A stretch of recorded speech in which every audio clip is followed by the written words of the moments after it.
Welcome to Adding Value Shy Assar, the show where we dive into the stories, strategies, and market insights shaping the world of industrial and logistics real estate. In each episode, we sit down with industry leaders, investors, developers, and tenants to explore their journeys, unpack current market trends, and share takeaways that can help you better understand and navigate the business. You guys can work through this, right? Like you can screw up all you want. You can screw up all you want. You're doing real well on this to start. So I see things being positive going in. Well, it means good news for all of us. I hope so. Yeah. If not, you can roll back the tape and yell. Yeah, that's right. I would say a common trait and something for young people or new people in the industry to think about for successful brokers is the ability to listen. Value creation is not just about the numbers and the financial stuff. It's about creating value for our customer. I remind myself, like, this is the business we got into. The business of what we got into. The prerequisite was that you just don't give up. We having the Kelsey brothers on next time? Maybe. Who knows? Today on Adding Value, I'm pleased to welcome John Shardlow in the land use practice at Allen Matkins, one of California's leading commercial real estate law firms.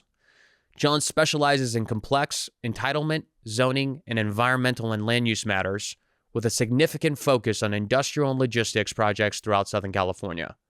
Today, we're diving into AB 98, the recently enacted bill that is reshaping how warehouse and logistics developments are planned, approved, and operated in our state. We'll break down what the bill actually does, how it's being interpreted, and what owners, developers, and brokers need to understand as the landscape shifts under this new regulatory framework. Welcome to the show. So John, thank you for coming today. It's funny because a couple days ago, a week or two ago, I was sitting in the office and I was talking to Braden.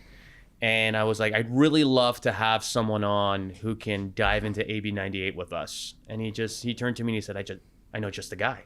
And so we reached out to you, and I appreciate you coming. For those who may not know about you and kind of your firm at Allen Matkins, can you tell us a little bit about yourself, your firm, and the role you play there as a land use attorney?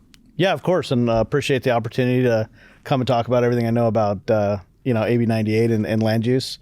Allen Matkins is a real estate centric law firm, 200 plus lawyers. We got 5 offices. I'm centered in Orange County, although most of my work is in the Inland Empire. I worked for over a decade out in the Inland Empire, started working on industrial projects, and industrial became kind of the biggest land use. And so it was an easy transition over to Allen Matkins. Mm-hmm. So I still actually live out in the Inland Empire, and most of my projects are out in Chino, Menifee, Perris, Moreno Valley. Pretty much anywhere in the Inland Empire is kind of my spot. Did you get into industrial because you were originally from the Inland Empire? Is that kind of how it happened? Pretty much. It started in probably 2013. Just started working on projects, mostly for Hillwood, out in Redlands, out in like even further east, High Desert. Started working on the SCLA project up in Victorville, and not a lot of people survived the GFE. Because a lot of land use lawyers were doing homes and whatnot. So that Great Recession, there was zero land use work that was going on. And so at the tail end, it is kind of crazy because there's not that many industrial land use lawyers really out there. The market's so small for them. And I just happened to fall into, especially, in the 21, 22, 23 market, it was crazy. Sure. And now it is still crazy, but not as crazy as it was before. So I just fell into a kind of an area and expertise that is well sought after, especially in the Inland Empire. Is it, when you say there's not that many attorneys that are specialized in that space, is it because industrial has grown so robustly in the last 10 years? And before that, everybody was, let's say if you're a land use attorney, you were chasing multifamily or you're chasing, residential homes or things of that nature? Yeah. I mean, a land use lawyer, it's half of what I do. I don't even really consider myself to be a lawyer. Yesterday I was, talking at a city hall, trying to negotiate conditions of approval about, landscape plans and how many trees there are or whatnot. And it doesn't really it's just more of a relationship kind of business. Mm-hmm. And I think just the problem of any good land use lawyer needs to be, have great relationships with planners, city managers, and even council members and planning commissioners. And so I just happen to be kind of based in the right area for that. Okay. And feels like it happened overnight, but now anywhere I go, I walk into a room and it's like, oh, hey, and like everyone, it's actually kind of a small circle. For sure. Tell us a little bit about your firm, Allen Matkins. Yeah. So again, total real estate centric. I'd say 80% of our lawyers are doing PSAs, they're doing leasing, and land use follows from, people buying land, they want to do something with it, or even in the due diligence stage of buying a property. So there's just a lot of symbiotic relationship between land use and real estate. And having 100% real estate land firm doesn't really make sense. And so it's just been a great to kind of have that land use practice and been a good fit. So do a lot of work, not myself, but our firm does tons of work for Google and the whole data center land use rush as well. A lot of multifamily. We do work for Irvine Company, Lewis, and so pretty much anywhere in California, we're known as kind of like the preeminent boutique. We're not boutique, but boutique compared to the big guys that are national and international. And we recently opened up an office in New York about a year and a half ago, and that's been going really well for the firm. Yeah, I mean, I've been in the business now for 12 years, or going on 12 years, and anytime I've heard the name Allen Matkins, to me, it's always been established as one of the premier commercial real estate law firms that I knew of in the state of California. So for someone, say, for example, who just owns a property and is not too familiar with all of the kind of complex divisions of law when it comes to commercial real estate, can you maybe share what exactly a land use attorney does? Yeah. So a lot of times we get thrown into we're environmental lawyers. That's a completely separate type of lawyer. Those lawyers deal with contamination issues and due diligence issues surrounding contamination. Land use lawyers are really development managers, part of that team that are trying to obtain whatever land use entitlements are necessary. So if you have a vacant piece of dirt and you want to do something with it, maybe it's zoned for something that you don't want to do. Maybe it's zoned for commercial, you want to do industrial, or vice versa. And so that would require, a rezone. And then a lot of uses, let's just say a business park. Business park might be a conditionally permitted use in a city, which means you need a conditional use permit. And a conditional use permit has all sorts of, conditions that have to be negotiated. But probably more importantly, any land use lawyer has to be an expert under CEQA, the California Environmental Quality Act. Okay. Because even a CUP requires compliance with CEQA, which sometimes is, an environmental impact report, putting one of those together, which is a 1,000-page document looking at air, GHG, energy, traffic, et cetera. And that's usually the long lead time. And so I always tell people I'm kind of an expert in nothing, but an expert but knowing a bunch of experts. So when there's a traffic issue, I'll learn on it. I'll lean on a traffic expert, so I just need to know enough about everything to know when something needs something, additional. Approved. So a land use lawyer is pretty much could be classified as a CEQA lawyer. They're kind of one and the same. You can't be one without the other. Got it. So is it fair to say the majority of your clients that you work with are developers? Yes. Okay. Yeah. And they bring you on board. They're either under contract or pursuing entitlements for a certain land site. They have their team, the engineers, the architects, and then your role is to go in there and maybe push their agenda forward for the entitlements that they're for the project that they're looking to build. Is that a fair statement? Exactly. And then a lot of that, and what's super key, even though it's maybe 10% of my time, is before a developer goes into a certain jurisdiction or certain property, they'll come to me and say, hey, what do you think? Just because land use is highly political. And it changes quite a bit because it's really the city council that's normally going to be your final approval authority. And those city council members move every 2 years in most jurisdictions. And so a jurisdiction that might be, pro-industrial development can turn on its head super quick, which actually just happened in the city of Perris. So a lot of time in the due diligence stage of buying property, I'll be asked to say, hey, what's the political environment? What's the risk?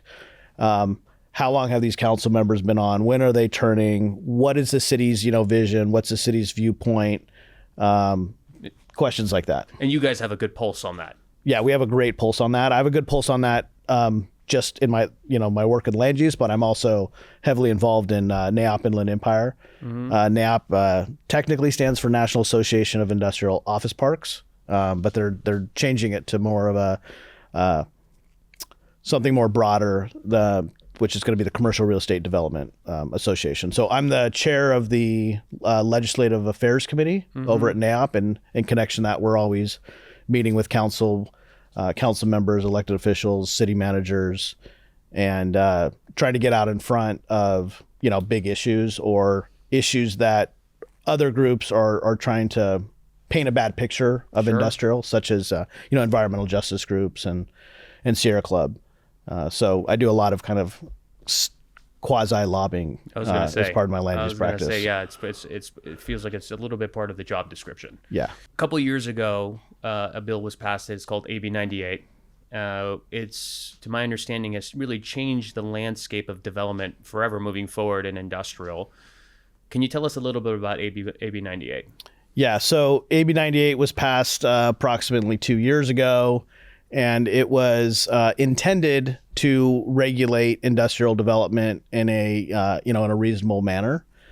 And I'll go into a few specifics, but the bill went through a unique process. It didn't go through the normal committee process up at the legislature, and so it got thrown out at the last minute. We don't even really know who ended up writing it, but it had all sorts of problems in terms of not just the policy, but the language and implementation. There was so much ambiguity that lead agencies and local government and developers couldn't even understand what there was just inconsistencies, incompatibilities. So there was just a really big problem with trying to implement the bill, and lead agencies normally will look at the most conservative interpretation. Sure. And so it kind of froze development for quite some time.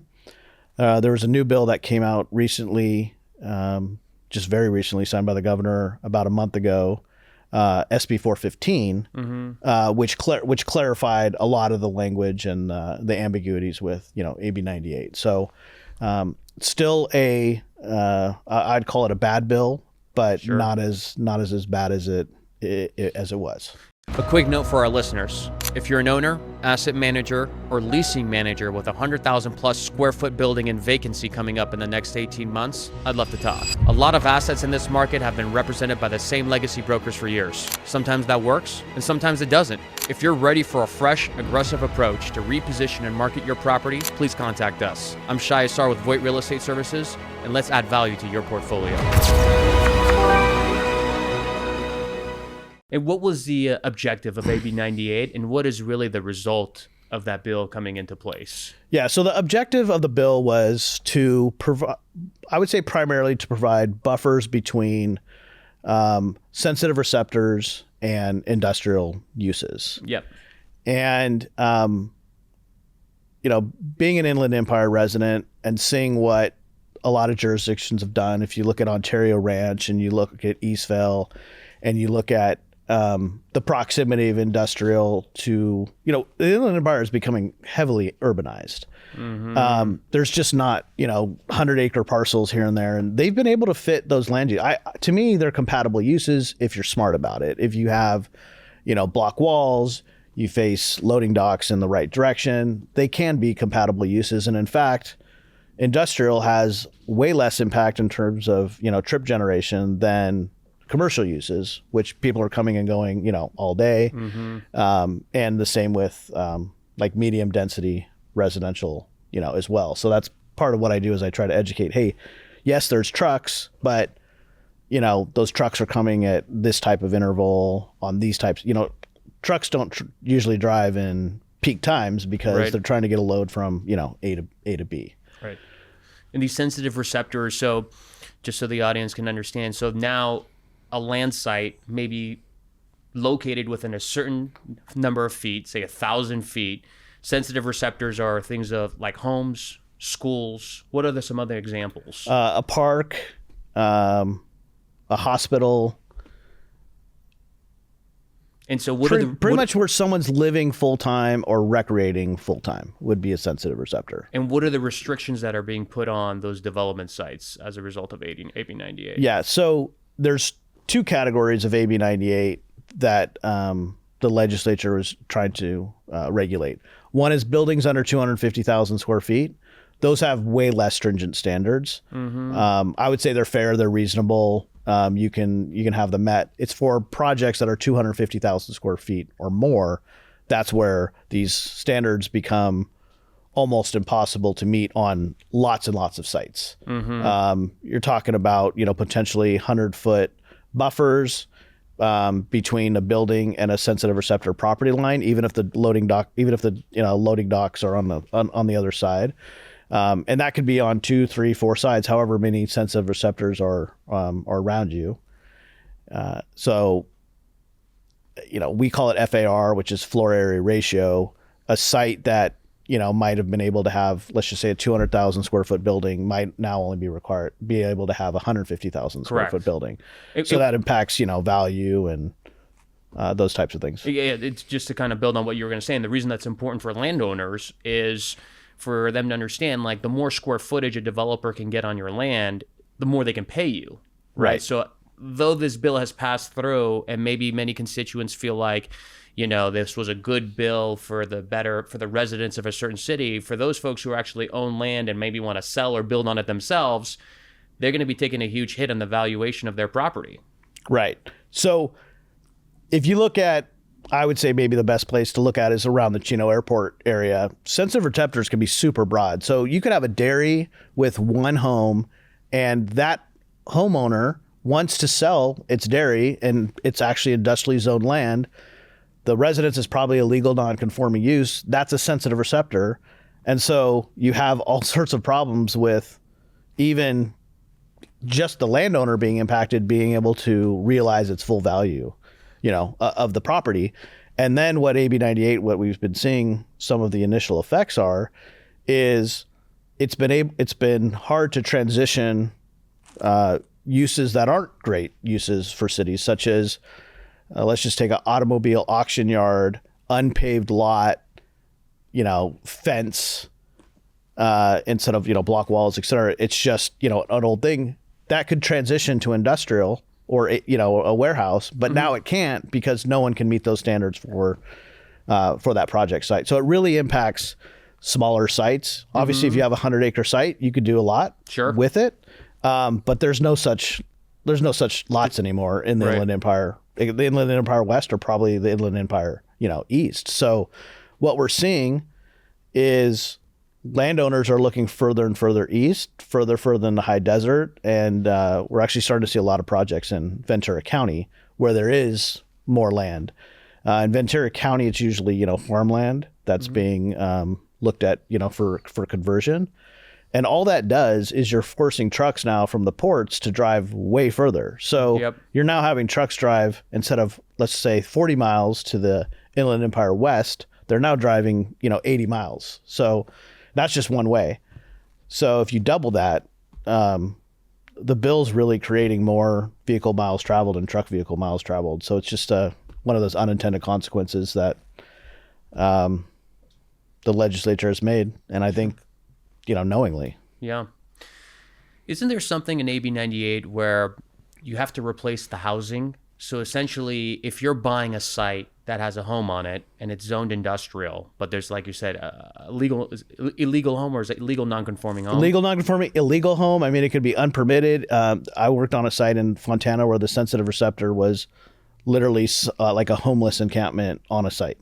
So unfortunately, sensitive receptor is defined very broadly within AB 98. But isn't there something that says that if you, for example, tear down a home, you have to replace two? Yes. So it almost sounds like if I'm an industrial developer and I have a site that I want to buy and I want to build on it and it's got a home on it, I have to figure out how to replace two homes. Yeah. So, I mean, so I got to, do I have to bring in a counterpart who's a residential developer and deliver two homes at the same time? Or how are guys looking at this? So that's probably the worst written portion of the bill. It doesn't say anything about what you're replacing it with, if it has to be like for like. If you tear down a 2,000 square foot home, can you replace it with two 500 square foot homes? And, it just says a unit. So can it be an apartment? So we actually haven't seen anyone go through the process where the city has approved a project and figured out how to do the 2-to-1. That's still an area of AB 98 that has all sorts of ambiguity to it. My thought, and I think the easiest thought, and the way to actually make it work of what is intended, which is, hey, if you're going to take away housing stock, how do you replace it? Is you would go to a market rate developer, which, you know, there's all sorts of those types of projects moving forward in terms of medium density, mostly what we're seeing out in the Inland Empire, and offering the delta of what it would be to make whatever units you needed affordable. So I'm assuming, and I don't do a lot of housing, but the market rate of, like, let's just say a 2-bedroom, 2-bath might be $600,000 in the Inland Empire. Well, making that affordable probably cuts into your profit about let's just say $150,000. So they could then market that for $450,000. The industrial guy is just writing a check for $150,000 per unit. Got it. To me, that seems like the easiest way, because that's the way you're going to get affordable units on the market. I mean, industrial developers aren't going to go build 2, 4, 6 homes at a time. I mean, that's just not how housing development works at all. And so there needs to be some type of in lieu fee and, some type of program where you're working with, housing developers in the city. So they can just cut a check and move on. Yeah. That's the most seamless way to move about it. Yeah. And does AB 98 apply only to warehousing, or can it apply to truck yards or terminals? What really triggers AB 98? If I own an existing facility, what does that look like? Yeah, that's a great question. So if it's an existing facility, you're not going to be subject to AB 98. So that's good. If you're an approved project, AB 98 doesn't impact you. But if you're proposing a new project, all of these AB 98 standards come into the mix. The key thing I think a lot of people miss, which is probably a good thing in terms of what the definition is, AB 98 only applies to logistics use. And logistics use is a defined term specifically defining a use that has a building that's primarily used for wholesale storage or distribution and primarily uses heavy duty trucks. And so for a iOS user, logistics use is not going to be, it's not a logistics use. You can have a truck yard and not be subject to AB 98 so long as you don't have a building that has storage and distribution. You can have a maintenance building or something like that. So iOS sites should not be impacted by AB 98. Truck terminal is kind of interesting because you have heavy duty trucks coming, and then sometimes the storage of goods then go into like a van or a smaller truck. Heavy duty truck is only a class 7 or class 8 truck. And so the question is, what is primarily, there's no definition of primarily used for. That definition also, it's going to be interesting is how it's interpreted for manufacturing, because there is a lot of storage and distribution that's a part of manufacturing, but it's not, the building might not be primarily used for that. It's primarily used for manufacturing. And so you could have a manufacturing building that does storage and distribution that's not subject to AB 98. Unfortunately, though, there aren't a lot of developers building to spec. Yeah. So that would be very, very difficult, to try to do, because most developers are developing buildings that have the highest flexibility in terms of use and tenants. If I had a warehousing and distribution at an existing facility, let's say it's 200,000 square feet for argument's sake, and I wanted to expand the square footage, let's say I had additional land and I want to grow it to 300, would that trigger AB 98? So that would trigger AB 98. AB 98 is going to be triggered on a existing building if you add 20% or more to the existing square footage. So you could do, for example, if you had a 200,000 square foot building, you could do a 239,000 square foot building. Got it. However, that's part of the problem with the language of AB 98 that did not get fixed with SB 415, and still people are trying to understand exactly what that means. And everyone intended, I believe, to what that means is that you could tear down a building and rebuild it. But getting that clarification in the language of the bill itself was very difficult. So the language basically just says an expansion no more than 20%. And some lead agencies say, oh, well, it doesn't say demolition and rebuild or reconstruction. It only says expansion.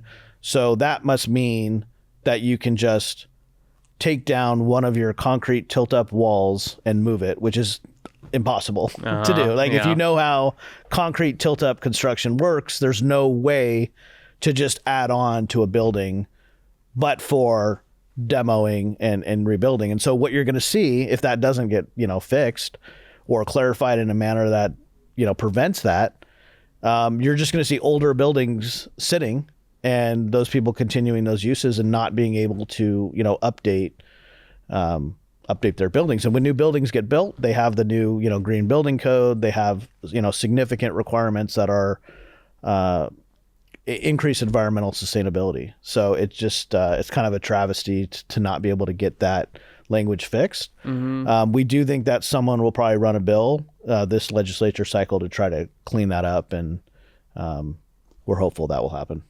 One concept I heard that I found pretty interesting is, for let's say somebody who owns a huge site and it's already built, and to your point, it's maybe quasi-functionally obsolescent, low clear building, sits on a huge property, but they're worried that if they were to tear it down and build a new distribution facility, that they would essentially trigger AB 98. Concept that was thrown out is, I hear developers may be exploring just raising the clear height of the building and not triggering AB 98. Have you seen anything like that? Yeah, I've seen developers say this is what we would have to do if that's how, the lead agency would determine what that language in AB 98 would prevent. So yeah, there are developers saying, hey, let's see if we can just raise, the clear height. But that's also very difficult, as well. That's not simple. It can be done, unlike, expanding a concrete tilt-up wall. It can be done, but it's expensive. What I find really interesting is all of this is happening at a time where the development pipeline has slowed down quite a bit. So it's not like we have a lot. I mean, my assumption is you would know better, but it's not like we have a lot of inventory that's getting pushed through the cities right now, and folks are trying to learn how to work through the AB 98. I'm assuming it's kind of light, the pipeline. And so what do you think how long is the learning curve going to take? Because we might be a ways out before we really start seeing a surge in development in general, demand for development. Yeah, AB 98 has definitely slowed down the pipeline. I mean, part of it was the market, but part of it was developers not wanting to move forward with projects with all the ambiguity, out there. And, part of the problem is there is some ambiguities that even if you could make black and white, just don't make sense. And one of them is one of the projects I was involved in. It's right on the 10 freeway. There's a railroad track, and there's a sensitive receptor. It's a very old home. Our project's on the other side of the freeway and the railroad track, and part of AB 98 requires you to orient your dock doors away from the sensitive receptor. So in this case, you would normally just orient your dock doors towards the freeway, which is, probably, well, it is significantly more environmentally impactful than, a single warehouse. And that developer is now having to put its dock doors the other way, and there is other sensitive receptors that way, and it's the most environmentally friendly thing to do would be to face it towards the freeway, and AB 98's making that making it not possible. It's conflicting language. It's totally conflicting, and it's conflicting policy as well. So knowing this, I mean, just thinking from an inventory, just like my mind's going to an inventory way. If we have absorption and inventory starts to, we start to get limited in supply, and we already know that there's a 2 or 3 year kind of bottleneck or how long it takes for people to push projects through. And now you throw in this AB 98 variable. Is it fair to say that the next set of projects coming out may be 4 or 5 years from now? Yeah, it could easily be. If all of the existing supply gets eaten up, which a lot of people are saying that's definitely possible. I mean, 40% of goods come in through the ports of LA and the ports of Long Beach and ports of LA for the entire nation, 40% of those goods. And they got to, we saw what happened during COVID. People didn't have food, toilet paper. Yep. How there was a version of AB 98, which the BIA called, which is the Building Industry Association, the Home Builders Association, called it a housing killer because there's key components of houses that are stored in these warehouses. Hospitals store all sorts of goods in warehouses throughout the Inland Empire. It's not just Amazon and discretionary goods. It's Essential. super essential. Yeah. And I think that's actually the word that came out. Warehouses actually were deemed essential services, during COVID. And if that happens again in terms of not just COVID, but just any type of demand getting higher than the supply, there's going to be a supply chain impact that's significant for everybody, for not just industrial developers or industrial tenants, but Stater Brothers has a 2 million square foot warehouse facility out in San Bernardino. Yep. All their goods come from there. All the retailers, Starbucks cups, Starbucks coffee, that doesn't just go straight from a truck to a Starbucks. It goes to a warehouse. Sure. Right next to my house by the Chino Airport, there's a new In-N-Out distribution center. Right. And they got In-N-Out trucks, coming and going. So That's it's pretty essential right there. Yeah, that's very, very essential. So yeah, I mean that's just part of the whole. You can't just look at an industrial project and or industrial uses and say let's slow those down, unless you want to slow down the entire economy. Sure. And you touched on this a little bit ago. Essentially, it feels like majority of the sites, definitely in the Inland Empire West, and arguably a lot of sites in the Inland Empire East, to one degree or another, are going to be impacted by AB 98. So are folks looking, and by folks I mean developers, looking for that kind of next horizon of where they can go build big buildings? Are they thinking the desert, the high desert? You mentioned Ventura County. Are we talking Palmdale area? Are these the areas that are now being explored for future distribution buildings? Yeah. Part of that. So yes, for sure. But what we're also seeing is, if you're going to go 100 miles, why not go 250 miles? And so you're seeing Phoenix market, you're seeing the Las Vegas market. Obviously, there's a cost to go that extra, but there's also, California's regulations, 2 to 3 years to entitle a project. Out of state's an option. Just, if you go over the border in Arizona, go over the border in Nevada, you just see vast areas of land. And so if you drive into Vegas, I just did, 2 weeks ago, it's amazing to see the amount of development, just because it's easier to get a project developed in those jurisdictions as opposed to California, not just with AB 98, but all the other requirements. I know you and Braden are going to be doing a panel soon. Braden, you have any questions for John? I'm curious. Amazon is one of those larger occupiers of these buildings that need large scale. So if we were to build a 300,000 square foot building in the heart of LA, for example, where sensitive receptors are all four corners, if that's a last mile facility where maybe trucks are coming in to drop those goods, but they're quickly being sorted and then being shipped out on vans, is that something that would bypass AB 98? I think it should. And I think Amazon believes that as well. The definition is very clear that it's primarily heavy duty trucks, and there's a lot of trucks that come to those facilities, but it's primarily non-heavy duty trucks in those vans. And so Amazon can do a lot of, and Walmart and Target, the other big distributors, but they can do a lot without AB 98 coming into play. I think it was probably more of an oversight. So we could see, a revision, but now under AB 98 does not apply. Okay. And one other clarification as well. When we look at the high desert, which has a vast majority of land that's spaced out, Yep. these cities have still enacted different zoning codes. Are different zoning, such as residential zoning that hasn't been built out just yet, but industrial is somewhere nearby, is that still considered one of the classifications Of a sensitive receptor? Of a sensitive receptor? Yeah, no, it's not, thankfully, because a lot of property is zoned residential just to meet housing element numbers for cities, or, probably will never be developed as residential. And so to have a definition like that would be, in my view, would be absurd. The city of Perris is going through a process where they might be updating their good neighbor guidelines, and that is one of their proposals, is to define land, simply vacant land, zoned for residential as a sensitive receptor. And I mean, to me, that's like almost a de facto, moratorium for a lot of parcels. It just doesn't, it doesn't make sense. And maybe if we could expand on Perris and Menifee have been going back and forth the last year or two. Yeah. And I believe some legislation was just passed about a potential moratorium. Could you expand on that maybe? Yeah, of course. So Perris and Menifee share, Menifee's the northern border. Perris is the southern border. There's a road, Ethonac, that bisects the cities.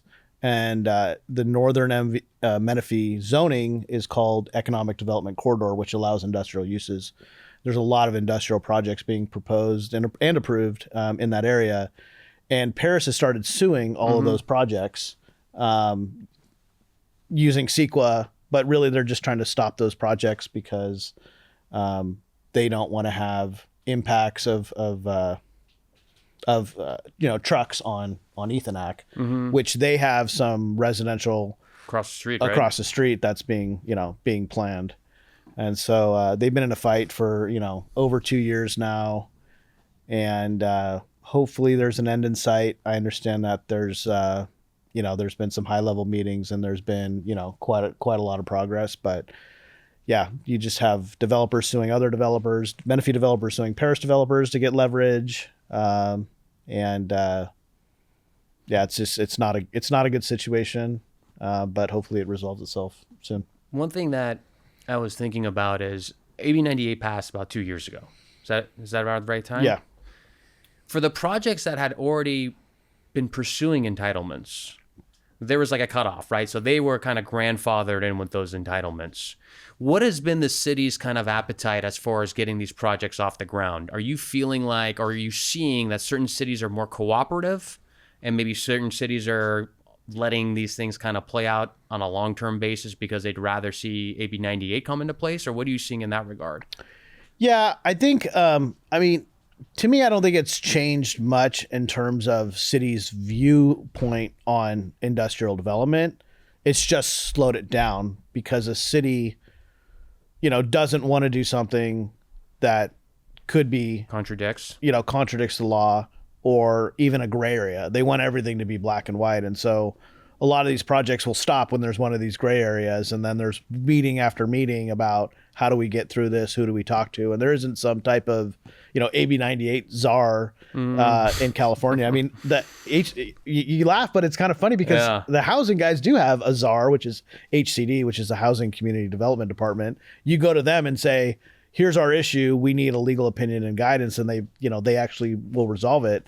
That just doesn't exist under AB 98. So what is it, like a board of people, or there's really no one to go to. I mean, you could technically go to the Attorney General, but the Attorney General's been out there suing, warehouse projects, and so he's anti-warehouse as well. Yeah, I mean, he's also suing great residential projects as well, saying that there's going to be wildfire, impact. So, to me, he's the current Attorney General is just anti-development in general. Sure.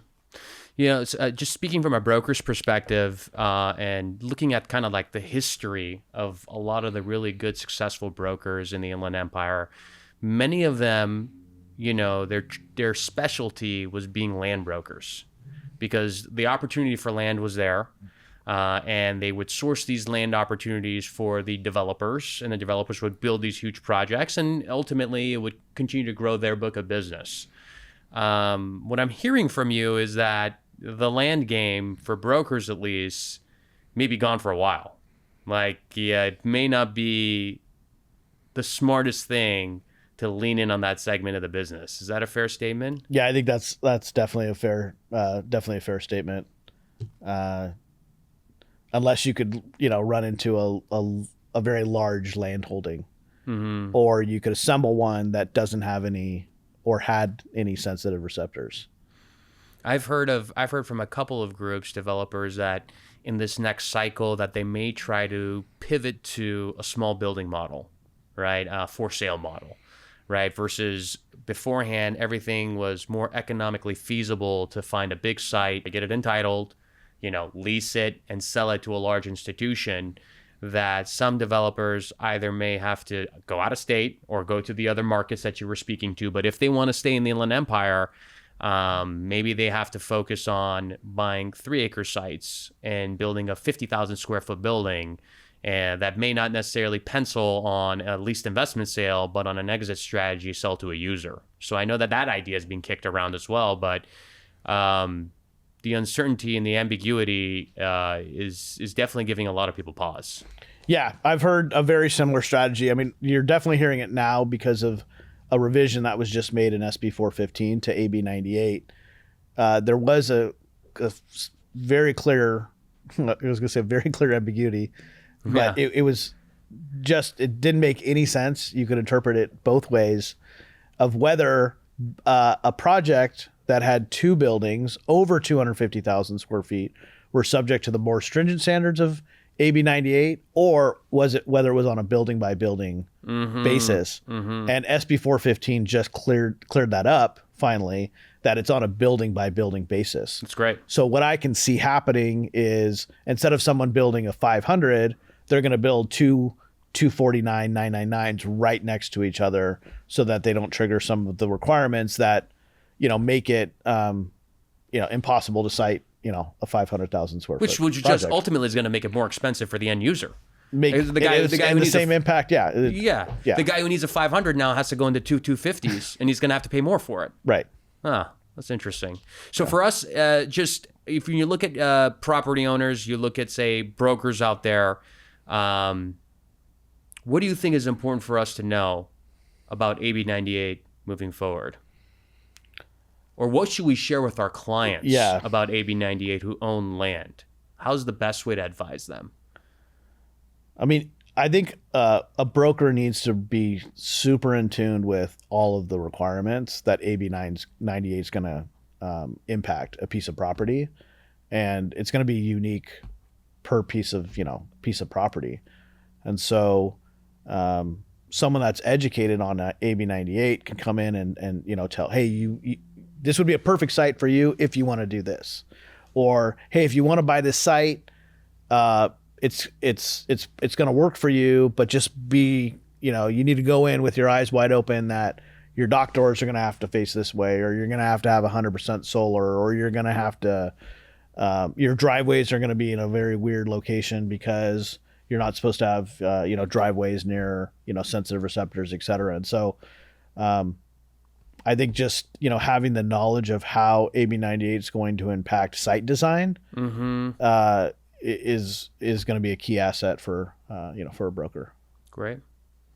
Well, John, I appreciate you coming today. We were thrilled to have you come in and talk about AB 98. And if if anybody wants to reach out to you, best way I'm assuming to get a hold of you would be email jshardlow at allenmatkins.com. Shardlow spelled SHARDLOW. Love it. All right, man. Thank you so much for your time. Yeah, thank you. Thank you for listening to Adding Value Shy Assar. We'll continue bringing on guests with stories and insights that matter in the world of industrial real estate. If you enjoyed today's episode, please share it with a friend or colleague. And if you're a landlord, tenant, or investor exploring opportunities in the Inland Empire, feel free to reach out to us. We'd be happy to help you navigate the market.